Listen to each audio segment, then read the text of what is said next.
തിരുവേഗപ്പുറ പാലത്തിൽ തകരാർ സംഭവിച്ചതിനെ തുടർന്നുള്ള ഗതാഗത തടസ്സവും യാത്രാക്ലേശവും ഒഴിവാക്കാനുള്ള നടപടികൾ സ്വീകരിച്ചതായി ജനപ്രതിനിധികൾ.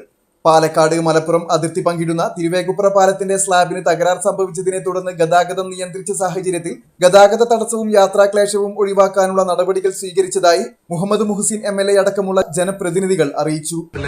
എഞ്ചിനീയർമാരടക്കമുള്ളവർ ഇവിടെ സന്ദർശിച്ചിരുന്നു. അതോടൊപ്പം തന്നെ അപ്പുറത്തെ കോട്ടക്കൽ MLA അടക്കമുള്ള ജനപ്രതിനിധികൾ, 2 പഞ്ചായത്ത് പ്രസിഡന്റുമാർ, അതോടൊപ്പം തന്നെ വാർഡ് മെമ്പർമാരടക്കമുള്ള ജനപ്രതിനിധികളും എല്ലാവരും സന്ദർശിച്ചിരുന്നു.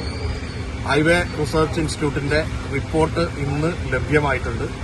അതിന്റെ അടിസ്ഥാനത്തിൽ പാസഞ്ചർ വാഹനങ്ങൾക്ക് റോഡ് പരിശോധിച്ച് തുറന്നു കൊടുക്കാനുള്ള നിർദ്ദേശമാണ് അവർ നൽകിയിട്ടുള്ളത്.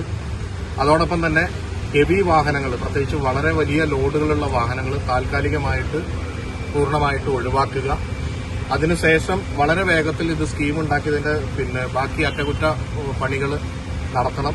അപ്പോൾ അതിന്റെ എസ്റ്റിമേറ്റ് തന്നെ തയ്യാറാക്കി കൊടുത്തുകൊണ്ടിരിക്കുകയാണ്. വളരെ വേഗത്തിൽ അതിന് ഫണ്ട് അനുവദിക്കാനും മറ്റു നടപടി സ്വീകരിക്കാമെന്ന് ബഹുമാനപ്പെട്ട പൊതുമരാമത്ത് വകുപ്പ് മന്ത്രിയും അദ്ദേഹത്തിന്റെ ഓഫീസും അറിയിച്ചിട്ടുണ്ട്. അപ്പോൾ അതുമായി ബന്ധപ്പെട്ട കാര്യങ്ങൾ ഉടനെ തന്നെ നടക്കും. നാളെ ഉച്ചയോടുകൂടി പാസഞ്ചേഴ്സിന്, നാളെ രാവിലെ ചിലപ്പോൾ തുറന്നു കൊടുത്തോളണമെന്നില്ല, ഉച്ചയോടുകൂടി പാസഞ്ചേഴ്സിന് തുറന്നു കൊടുക്കും. അപ്പോൾ ബസ്സുകളൊക്കെ പോകാൻ കഴിയുന്ന ഒരു സാഹചര്യം ഉണ്ടാകും. അതിനുശേഷം നമുക്ക് നിർമ്മാണ പ്രവർത്തനങ്ങൾ നടത്തുമ്പോൾ അടച്ചിടേണ്ടി വരും എന്നുള്ള തരത്തിലാണ് ഇപ്പോൾ പറഞ്ഞിട്ടുള്ളത്. ഹൈവേ റിസർച്ച് ഇൻസ്റ്റിറ്റ്യൂട്ടിന്റെ റിപ്പോർട്ടിന്റെ അടിസ്ഥാനത്തിൽ പാസഞ്ചർ വാഹനങ്ങൾക്ക് റോഡ് പരിശോധിച്ച് തുറന്നു കൊടുക്കാനും വലിയ ലോഡുകളുള്ള ഹെവി വാഹനങ്ങൾക്ക് താൽക്കാലികമായി പൂർണ്ണ വിലക്കും ഏർപ്പെടുത്തി. ശനിയാഴ്ച ഉച്ചയോടുകൂടി പാസഞ്ചർ വാഹനങ്ങൾക്കും ബസ്സുകൾക്കും കടന്നുപോകാൻ കഴിയുന്ന സൗകര്യമൊരുക്കും.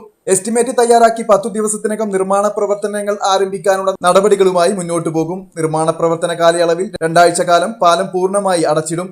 സമാന്തരമായി പുതിയ പാലം നിർമ്മിക്കുന്നതുൾപ്പെടെയുള്ള കാര്യങ്ങൾക്കായി പൊതുമരാമത്ത് വകുപ്പ് മന്ത്രി ഉടൻ കാണുമെന്നും MLA പറഞ്ഞു. മഞ്ചേരി ഡിവിഷൻ പൊതുമരാമത്ത് പാല വിഭാഗം assistant executive engineer Vinod Kumar report അവതരിപ്പിച്ചു.